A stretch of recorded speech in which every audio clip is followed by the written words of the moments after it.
আসসালামু আলাইকুম সবাইকে স্বাগতম আজকের টিপস এন্ড ট্রিক্সে। আজকের টিপস এন্ড ট্রিক্সে কিছু প্রয়োজনীয় টিপস নিয়ে হাজির হয়েছি আমি আপনাদের সবার সামনে। তো চলুন শুরু করা যাক আজকের টিপস এন্ড ট্রিক্স। ইস্ত্রির আয়রন মেশিন পরিষ্কার। একটি কাগজের মধ্যে কিছুটা লবণ ছিটিয়ে আয়রন মেশিনটি রাখুন। এবার মেশিনটি চালু করে সর্বোচ্চ হিট সেট করুন এবং লবণের মধ্যে ঘষুন। ঘষার সময় পানি স্প্রে যদি থাকে বন্ধ রাখতে ভুলবেন না, দেখবেন খুব সহজেই ময়লা উঠে আসবে। ঢালাই লোহার কড়াই পরিষ্কার। এই কাজটি আপনাকে অনেক ধৈর্য সহকারে করতে হবে। প্রথমে ওভেন ক্লিনার নিয়ে কড়াইটিতে ভালো করে মাখুন এবং 2 দিন ফেলে রাখুন। ওভেন ক্লিনার ব্যবহার করার সময় হাত মোজা ব্যবহার করতে ভুলবেন না, নতুবা হাতে ফোস্কা পড়ে যাবে, যেহেতু এটা একটি কেমিক্যাল। 2 দিন পর দেখবেন লোহার ময়লার বাড়তি আবরণটি অনেক নরম হয়ে যাবে।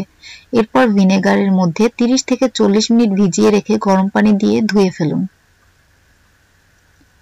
গোসলখানা পরিষ্কার করার জন্য প্রথমে কিছু উলের তুলো নিয়ে ঠিক 1 সেন্টিমিটার আকারের ছোট ছোট বল বানান। এরপর বলগুলোর কাপড় সাদা করার হুইটেনার এর মধ্যে চুবিয়ে নিয়ে দাগওয়ালা জায়গাগুলোর উপর সারা রাত রেখে ফেলুন। সকালবেলা টুথব্রাশ দিয়ে ঘষে পরিষ্কার করে ফেলুন। রান্নার চুলা পরিষ্কার। চুলোর লোহার অংশ থেকে তেল পরিষ্কার করার জন্য অ্যামোনিয়া ক্লিনার ব্যবহার করতে পারেন। একটি প্লাস্টিক ব্যাগের মধ্যে চুলোর অংশটি নিয়ে 2 থেকে 3 টেবিল চামচ অ্যামোনিয়া ক্লিনার ছিটিয়ে 12 ঘন্টার জন্য ফেলে রাখুন। এরপর পরিষ্কার করুন।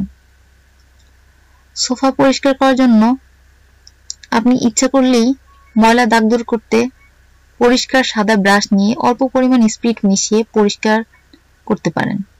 অস্বস্তিকর গন্ধ দূর করার জন্য কিছুটা বেকিং পাউডার মিক্স করে নিতে পারেন। ধবধবে পরিষ্কার বালিশ।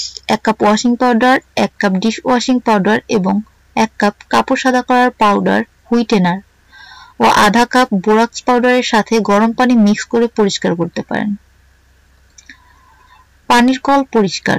পানির কলের মুখ পরিষ্কারের জন্য কলটি ভিনেগারের মধ্যে 20 মিনিট ভিজিয়ে পরিষ্কার করতে পারেন। যদি ময়লা অনেক ভিতরে থাকে তাহলে একটি ব্যাগ দিয়ে মুড়িয়ে আরো 1 ঘন্টা ভিনেগারের মধ্যে ভিজিয়ে রাখুন এবং পরিষ্কার করুন। পুরনো টেবিল পরিষ্কার করার জন্য আধা কাপ ভিনেগার এবং আধা কাপ অলিভ অয়েল জলপাই তেল মিক্স করে পরিষ্কার কাপড় দিয়ে টেবিলটি ভালো করে ঘষুন, দাগ উঠে যাবে এবং টেবিলটি অনেক মসৃণ হবে। So all viewers, thanks to all and subscribe now, watch more videos.